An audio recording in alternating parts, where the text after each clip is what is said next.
ارتھ quick leak یا زلزلہ جھیل کا آپ کو ویو ملے گا روڈ سے ہو کے۔ سب سے پہلے میں آپ کو اس کی ہسٹری بتا دوں کہ اس کو ارتھ کوئک لیک یا زلزلہ جھیل کیوں کہتے ہیں اور اس کی کیا ریزن ہے۔ دیکھیں یہاں پہ ایک پانی کا سورس تھا، ایک نالا تھا، یہ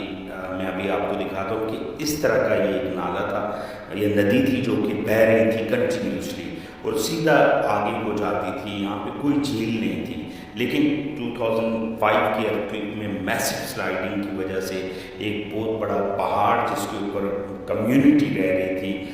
ایک اندازے کے مطابق 400 پلس مائنس پاپولیشن تھی جو کہ اس پہاڑ کے اوپر رہ رہی تھی، تو وہ سلائڈ ہو کے نیچے آیا جو کہ بلاکیج بنا، بند بنا۔ سب سے پہلے میں آپ کو دکھاؤں کہ اس طرح کا پہاڑ تھا، اس کے اوپر یوں اس طرح سے کمیونٹی رہ رہی تھی، لوگ رہ رہے تھے، ایک اندازے کے مطابق 400 کی وہ تعداد تھی، اور وہ سلائڈ ہو کے تو یہ سامنے یہ اس طرح سے وہ پہاڑ آگے آیا اور یہ یہاں پہ بلاکیج ہوئی، بند بنا،